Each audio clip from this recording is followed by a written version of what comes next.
প্রিয়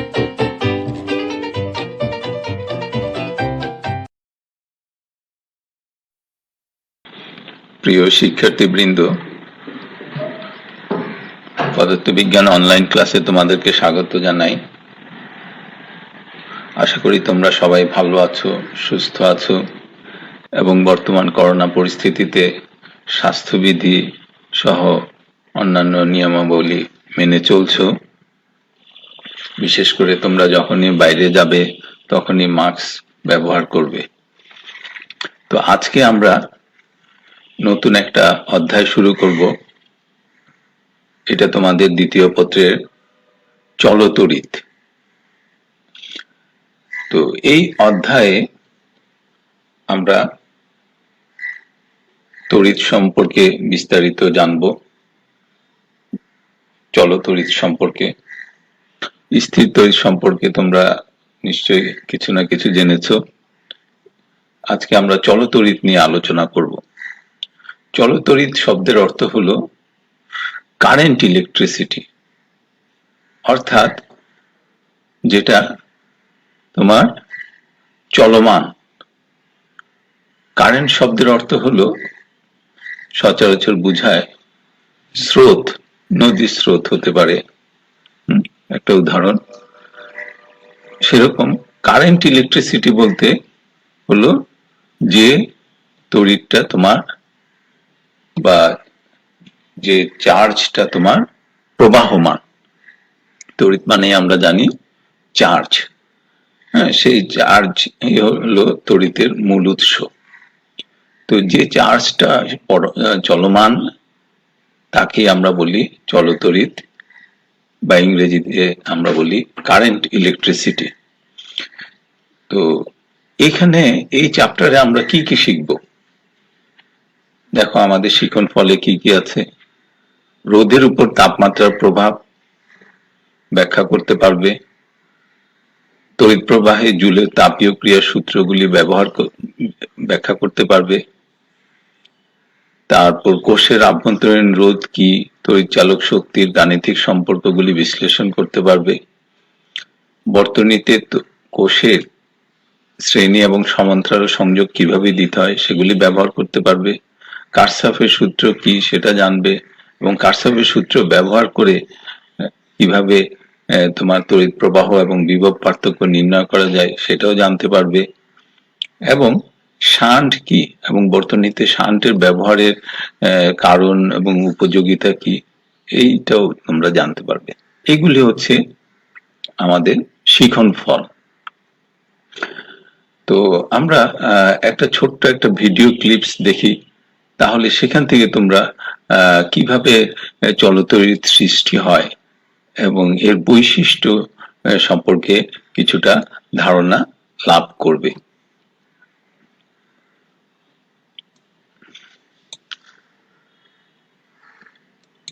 This video series is going to be all about the basics of electricity, and I'm going to explain what amps, volts, ohms, and watts are. In this video, we're just going to start with amps. So you probably know that everything around you is made up of tiny particles called atoms. The simplified model of an atom has a positively charged center called the nucleus, and you have negatively charged electrons orbiting around it. The terms positively charged and negatively charged are arbitrary, and the important thing to know is that things with opposite charges attract each other, and things with the same charge repel each other. So the positive nucleus of the atom will attract negative electrons, but if electrons get too close to each other, they'll push each other away. In most solid materials, the atoms and their electrons just sit there and don't really move around. But in metals like copper, the electrons have the ability to move around. The positive nuclei stay in the same place, preserving the structure of the metal, but the electrons can drift around from atom to atom. But since the negatively charged electrons repel each other, when you move one electron from atom... এখানে একটু বলে রাখি যে এই video ক্লিপসটা আফ্রোটেক mods এর সৌজন্যে প্রাপ্ত।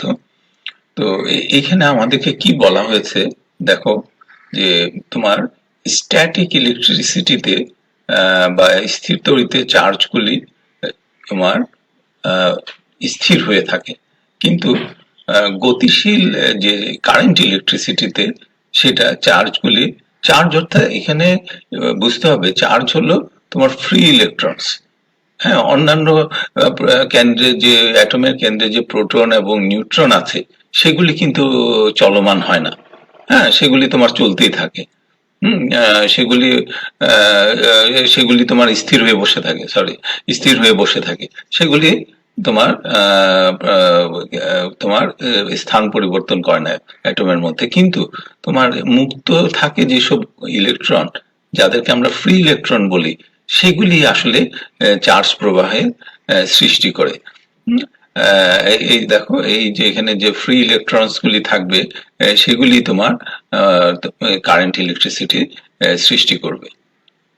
চলো আবার আমরা দেখি। To atom, you'll also move other electrons from atom to atom. For example, let's say you have a wire that's only 1 atom thick. And just so you know, I'm massively oversimplifying things here by showing you only 1 electron per atom. Then let's say that you force the first electron in line to jump to the second atom in line. The electrons will all push each other around at the same time, kind of like a conga line. Even though each electron is only jumping a tiny distance, this overall flow happens close to the speed of light. And that's basically what the flow of electricity is. When electrons are flowing through something, you can say that electric current is flowing. Now, how do we measure electric current? Well, you've probably heard of the term amp, which is short for ampere. An ampere refers to the amount of electrons that are flowing per second through something that conducts electricity. 1 ampere is equivalent to 6.24 times 10 to the power of 18 electrons flowing per second. You don't really need to memorize that number, but you should understand that electrical current refers to the amount of electron flow, and that 1 amp means that a lot of electrons are flowing. And obviously 2 amps. দেখো, এখানে আমাদের একটা উদাহরণও দেয়া হয়েছে যে এই যে ইলেকট্রনগুলি প্রবাহিত হচ্ছে একটা তারের মধ্যে দিয়ে বা একটা কোনো পরিবাহীর মধ্যে দিয়ে, এই ইলেকট্রনগুলি হলো তড়িৎ প্রবাহ সৃষ্টি করছে। অর্থাৎ এক কথায় বলতে পারি চার্জের প্রবাহ, দ্যাট ইজ চার্জ বলতে ওই ইলেকট্রনই, ফ্রি ইলেকট্রনগুলির প্রবাহই হলো তোমার তড়িৎ প্রবাহের সৃষ্টি করছে। এবং এখানে তোমার একটা অ্যাম্পিয়ারের সংজ্ঞা দেয়া হলো, যা তোমরা দেখেছো তড়িৎ প্রবাহের একক। Means that twice the electrons are flowing.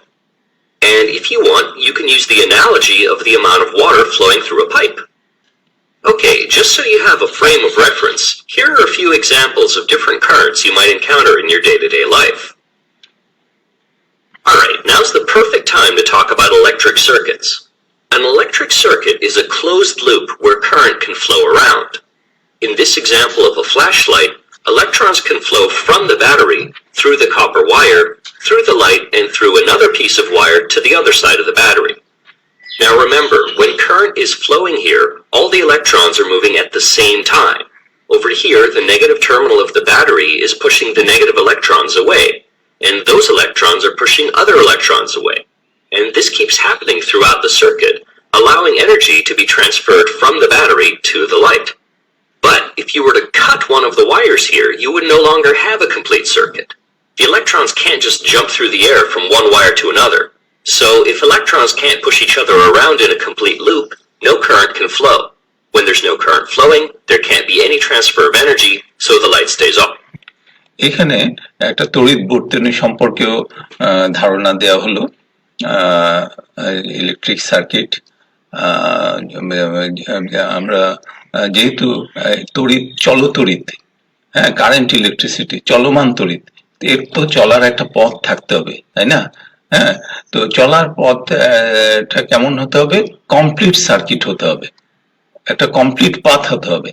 হ্যাঁ, কোথাও যদি এই পথের, যেমন এটা একটা কমপ্লিট পাথ তোমরা ছিল একটু আগে দেখলে, এই পথটা যদি আমি কোথাও কেটে দেই তাহলে সেখানে কিন্তু আর তড়িৎ প্রবাহ থাকবে না। হ্যাঁ, যেমন কমপ্লিট পথ থাকলে এখানে ধরো যদি কোনো একটা লাইট সংযুক্ত থাকতো, এখানে একটা ব্যাটারি যুক্ত আছে, যে কমপ্লিট পথ হলে এই লাইটটা জ্বলে উঠবে।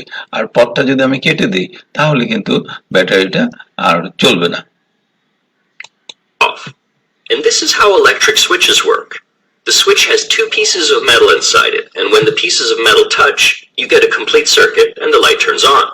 When the pieces of metal are pulled apart, it becomes an open circuit and the light turns off. And this is also how fuses work. Right now I have 5 amps flowing through this fuse, which is rated for 15 amps. But when I suddenly draw 30 amps, the fuse melts, opens the circuit, and prevents any current from flowing until the fuse is replaced. Very handy for when you don't want to die in a terrible fire. Now there's one more tricky thing about electric current that most people don't know. There are actually 2 naming systems for electric current. One is called conventional current, and the other is called electron flow.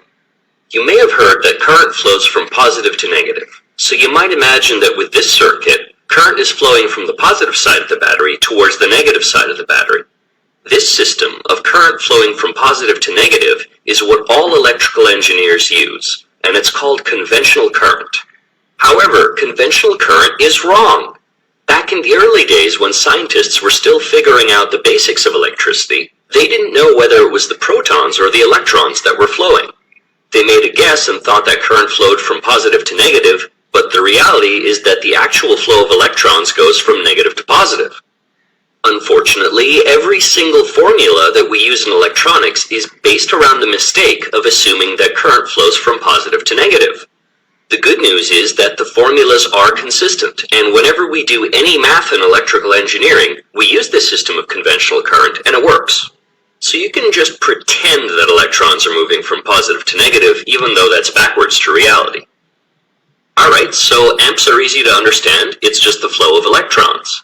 In my next video, I'm going to explain what voltage is. Stick around.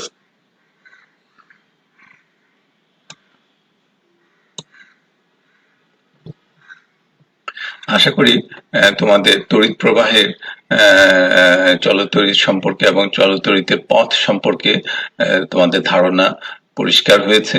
তো আমরা আরেকটা জিনিস দেখব আজকে, সেটা হলো রোধের উপর তাপমাত্রার কি প্রভাব আছে। সেই জিনিসটা আমরা একটু দেখব যে রোধের উপর আমাদের তাপমাত্রার প্রভাবটা কি, ইফেক্ট অফ টেম্পারেচার রেজিস্ট্যান্স, এই জিনিসটা আমরা একটু দেখব। টেম্পারেচার রেজিস্ট্যান্স যেমন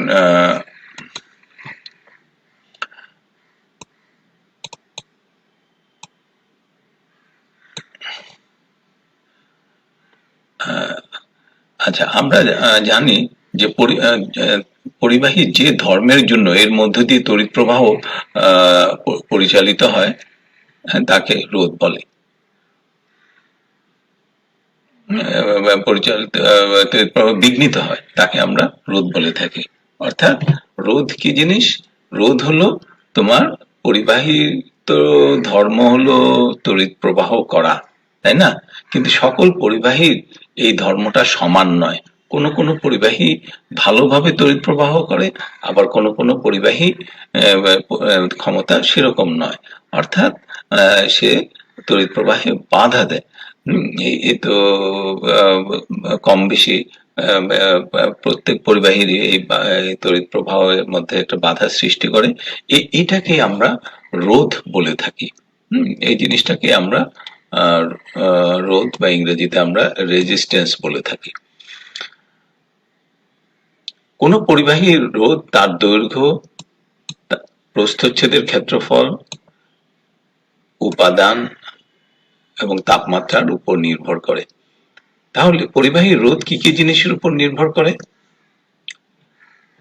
একটা হলো তার দৈর্ঘ্যের উপর, প্রস্থচ্ছেদের ক্ষেত্রফলের উপর, উপাদানের উপর, অর্থাৎ পরিবাহীটা কি পদার্থ দ্বারা তৈরি, এবং তাপমাত্রার উপর, অর্থাৎ পরিবাহীটার তাপমাত্রা কত বা তার আশেপাশের তাপমাত্রা কত, এইগুলির উপর নির্ভর করে। তাহলে এখানে সূত্রটা কেমন? এখানে আমরা একটা সূত্রের সন্ধান পাচ্ছি। দেখো, পরিবাহীর রোধ তার দৈর্ঘ্যের সমানুপাতিক। অর্থাৎ কোন পরিবাহীর রোধ, মনে করো একটা তারেরই রোধ যার মধ্যে দিয়ে তড়িৎ প্রবাহিত হবে, তার রোধটা হবে একটা দৈর্ঘ্যের সমানুপাতিক। তারপর প্রস্থচ্ছেদের ক্ষেত্রফলের ব্যস্ত অনুপাতিক। হ্যাঁ, প্রস্থচ্ছেদের ক্ষেত্রফলের ব্যস্ত অনুপাতিক হবে, অর্থাৎ প্রস্থচ্ছেদ যদি তোমার বেশি হয় তাহলে তড়িৎ প্রবাহ কম হবে, কম হলে বেশি হবে, রোধ বেশি হবে। অর্থাৎ প্রস্থচ্ছেদ বলতে কোনো একটা তার যদি বেশি মোটা হয় তার রোধ কম হবে, আবার কোনো একটা তার যদি চিকন হয় তার রোধ বেশি হবে। উপাদানের আপেক্ষিক রোধের সমানুপাতিক। উপাদানের যে পদার্থ দ্বারা তৈরি সেই পদার্থের আপেক্ষিক যে রোধ হয় সেই রোধেরও সমানুপাতিক। এখানে আমরা একটা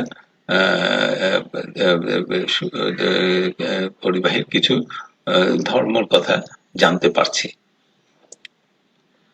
তাপমাত্রা বাড়লে পরিবাহীর রোধ বাড়ে। হ্যাঁ, যদি কোনো পরিবাহীর তাপমাত্রা বেড়ে যায় তাহলে তার রোধও বেড়ে যাবে। কিন্তু রোধ তাপমাত্রা ঠিক এক্স্যাক্টলি ওই রকম সমানুপাতিক নয়। হ্যাঁ, সে কথা ওইখানে বলা হলো। আচ্ছা, রোধের উষ্ণতা সহ বলতে আমরা কি বুঝি? হ্যাঁ, রোধের উষ্ণতা সহ বলতে আমরা কি বুঝবো?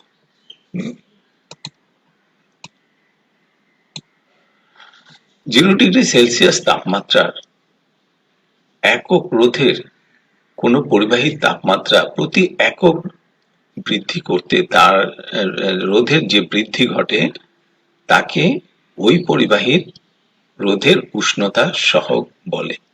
অর্থাৎ কোনো পরিবাহী যদি 0 ডিগ্রি সেলসিয়াস তাপমাত্রা রাখা হয় এবং তার রোধ যদি একক হয়, হ্যাঁ, তাহলে 0 ডিগ্রি সেলসিয়াস থেকে প্রতি 1 ডিগ্রি সেলসিয়াস বৃদ্ধি করতে তার রোধ যতখানি বৃদ্ধি পাবে তাকে আমরা বলবো ওই পরিবাহীর উষ্ণতা সহগ।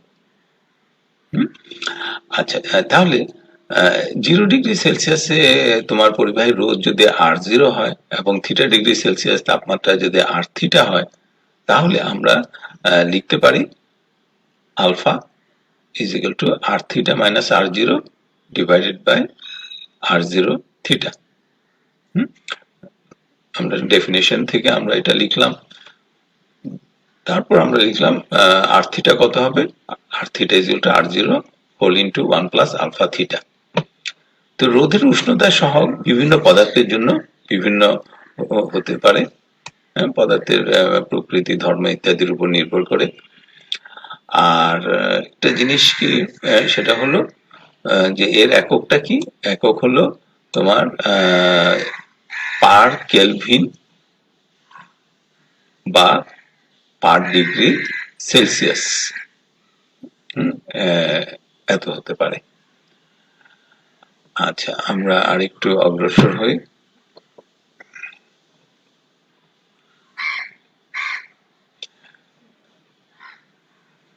যে সকল পদার্থের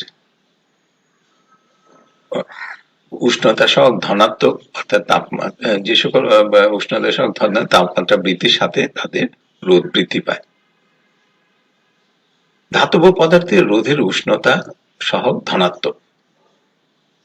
আবার কিছু কিন্তু পদার্থ আছে যাদেরকে আমরা অর্ধপরিবাহী বলি। এগুলি তোমরা ইলেকট্রনিক্স যে অধ্যায় আছে সেখানে তোমরা জানবে, সেমিকন্ডাক্টর এন্ড ইলেকট্রনিক্স। সে অর্ধপরিবাহীর ক্ষেত্রে তাপমাত্রা বৃদ্ধির সাথে রোধ হ্রাস পায়। অর্ধপরিবাহীর ক্ষেত্রে দেখা যায় তাপমাত্রা বাড়লে রোধ কমে, তাই এদের উষ্ণতা সহগের মান ঋণাত্মক। যেমন দুইটা পদার্থ দেখো, উদাহরণ হিসাবে দেওয়া হচ্ছে জার্মেনিয়াম এবং সিলিকন, রোধের উষ্ণতা সহগ ঋণাত্মক। অতি নিম্ন তাপমাত্রায় কিছু কিছু পদার্থের উষ্ণতা সহগ শূন্যে নেমে আসে।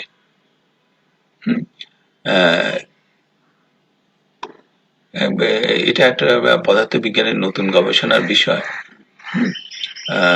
সেখানে বিজ্ঞানীরা গবেষণা করে দেখেছেন কিছু কিছু ম্যাটেরিয়ালস আছে যেগুলি তারা বিজ্ঞানাগারে, ল্যাবরেটরিতে তারা এগুলি তৈরি করেছেন, ওই সকল পদার্থগুলি।